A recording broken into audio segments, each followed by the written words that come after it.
it's a common question a reseller has to ask themselves. Is having all that firewood or potential firewood, is that a problem or is that an opportunity?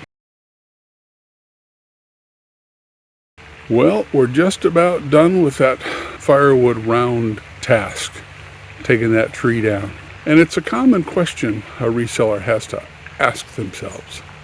Is having all that firewood or potential firewood sitting in your driveway, blocking where you want to park the truck, is that a problem or is that an opportunity? And once you become a reseller, your mind starts to think that way.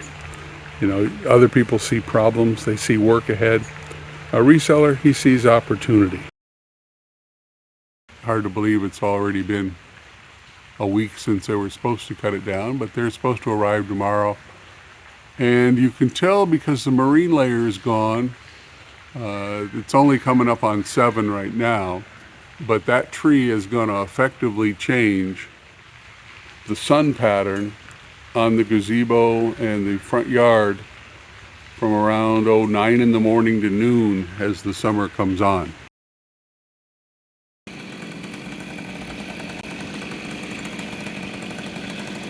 Well, she's coming down.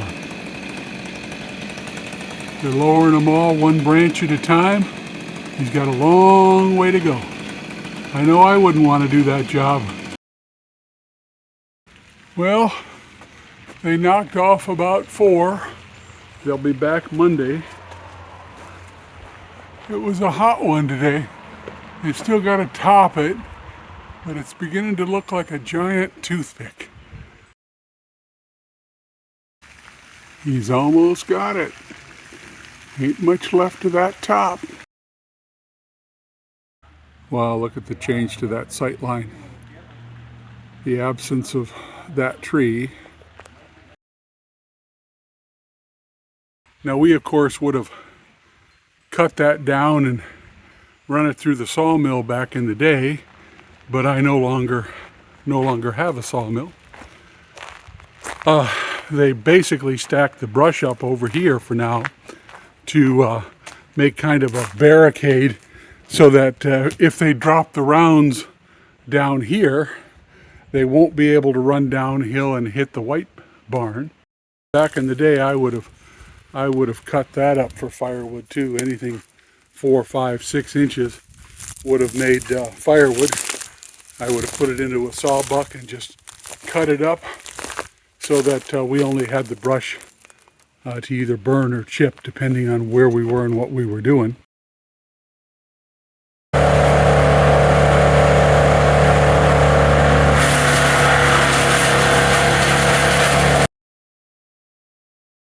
Rose and I will take some pictures this afternoon. So we'll just post it as firewood rounds and sell it, which is a shame because it's a beautiful tree that's probably 24 inches right there and he's not down to the bottom stump. I'd have loved to have run this through the sawmill back when I had it.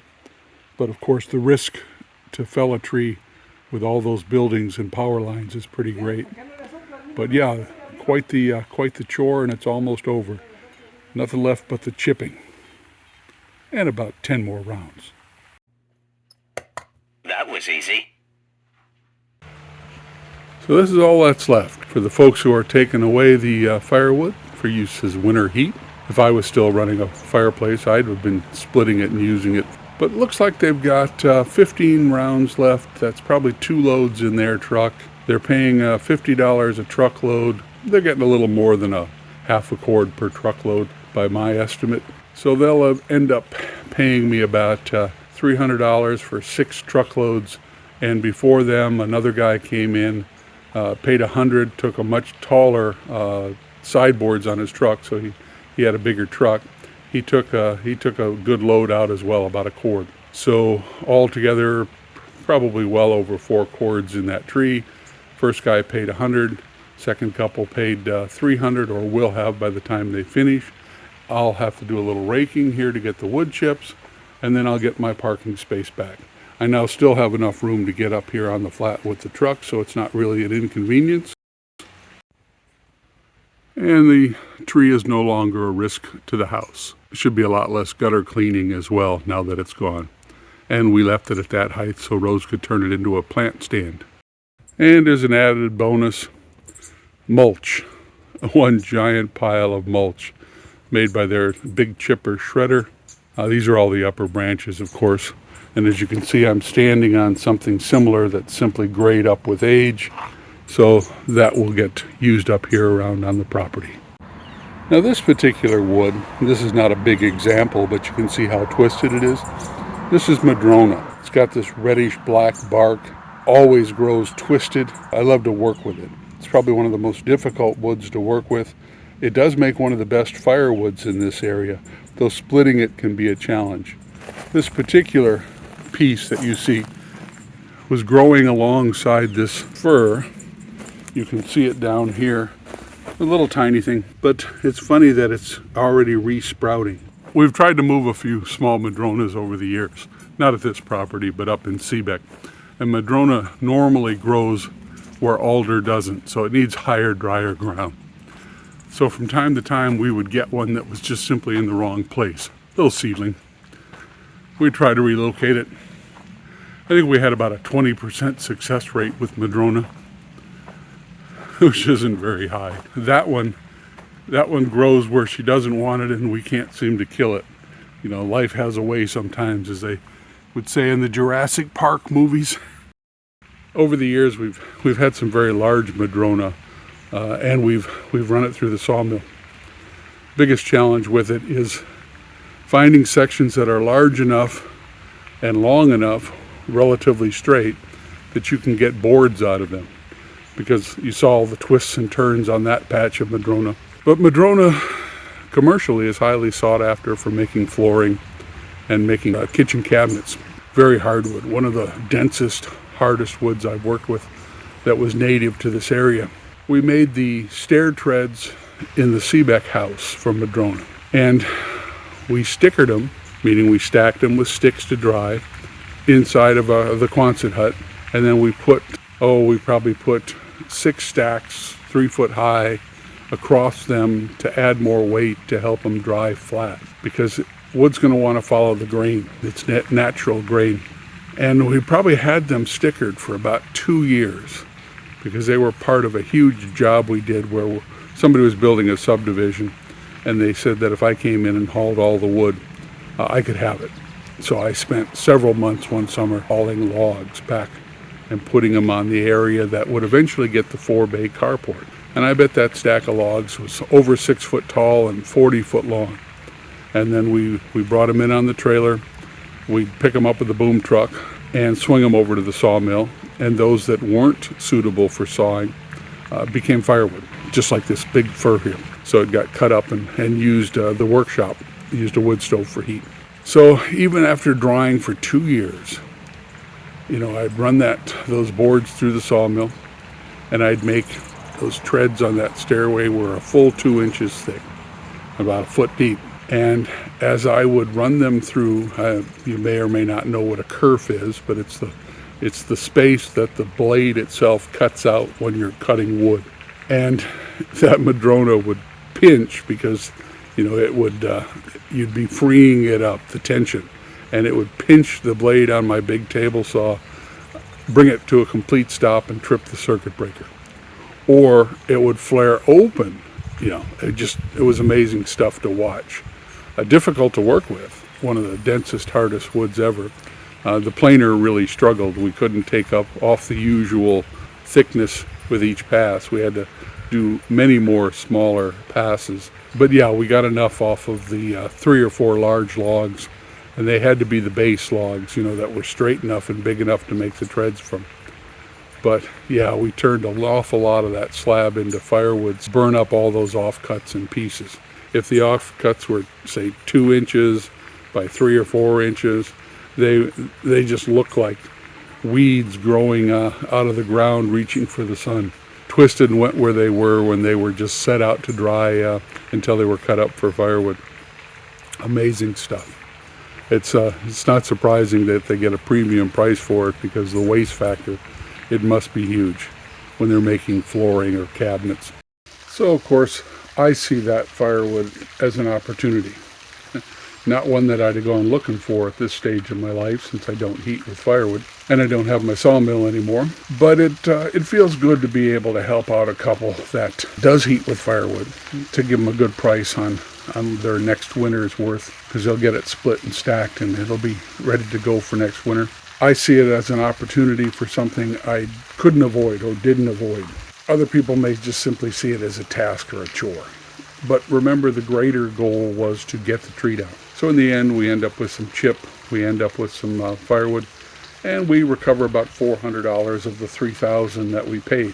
Anything that can recover a debt or a bill that large is helpful, because that's $400 we can put towards something else. I remember when we lived in Italy, not too far from the NATO base there, and we had a fireplace in the kitchen.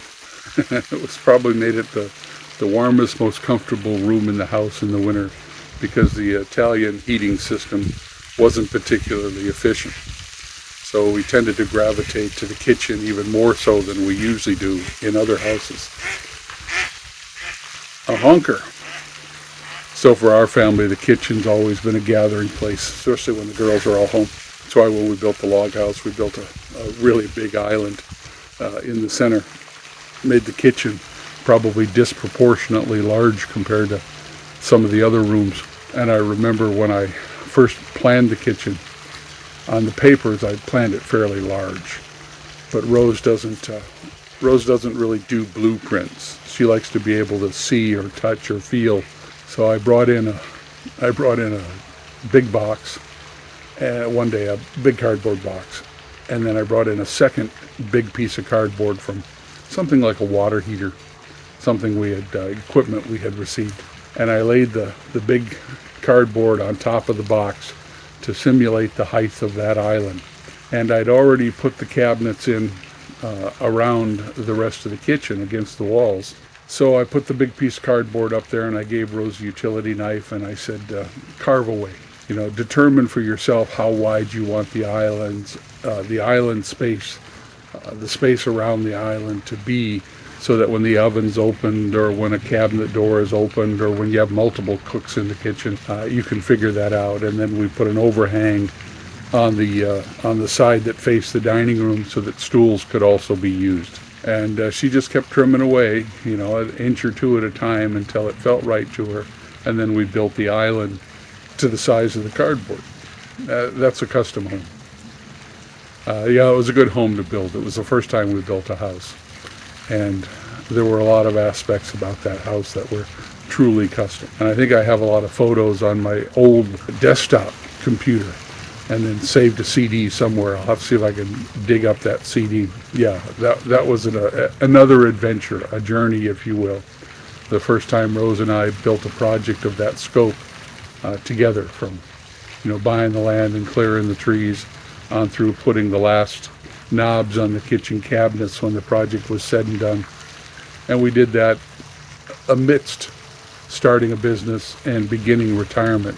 So that would have been 97. So that was my first big project, in order to not miss the busy, hectic, long days I had in the Navy managing technicians. So my transition project, the project Rose and I did together, was to develop a homestead in Washington State, building a log home. It was a multi-year long project, considering the gardens and the planning, and building the chicken coops and the bridge over Woodsmoke Creek. And we had to build a small bridge to get the tractor to cross over between the two halves of the property, to build the workshops, to put in the drain fields, dig the well, set up accommodations on the property while we were building. And then we built the shop first, so that we'd have a place for the tools and the equipment when it came in. And we had to replace all that equipment, because we'd been living out of the country, Japan and then Italy. So all of my stuff had either been sent to storage or sold off before we left, because we knew the first time we were going to be gone at least 3 years. Japan turned out to be 4, followed immediately by 3 more in Italy, plus the transition time between those places. So yeah, we were gone for 7 years, a little over 7 years, and the girls grew up while we were gone. So we had a cul-de-sac type house in Washington State that we never actually lived in. but it was where we returned to while we started doing the clearing and lining up the septic guys and the well drillers and getting the permits to build the log house. Had to get all that paperwork in order. Yeah, that was a great time of our lives. A lot of hard work. I was probably 210 pounds in those days, just from the side hustle. Well, I guess building the house was the hustle, and starting the business was the side hustle. Side hustles, great topic. Got a pot of coffee on, so I'll go bring the pot out and have my first cup of coffee. See where the day takes us. I have a feeling it may take us to the start of the retaining wall. I think those are brown-eyed Susans, black-eyed Susans. But over here behind the eBay shop, you can see where I put that first group of manor stones that came off the trailer. And there you can see Rosie's begun. We're gonna make that retaining wall right down this bank and then curve it and go down the side. They left this way too close between the high ground and the building. So it just fills up every year with pine needles and leaves. But yeah, I think that may be what we're up to today. It's supposed to be 10 degrees cooler. Look at this hydrangea. I like the big pom-pom hydrangeas, and of course the color of the flower is determined by the acidity of the soil, but that's an amazing blue.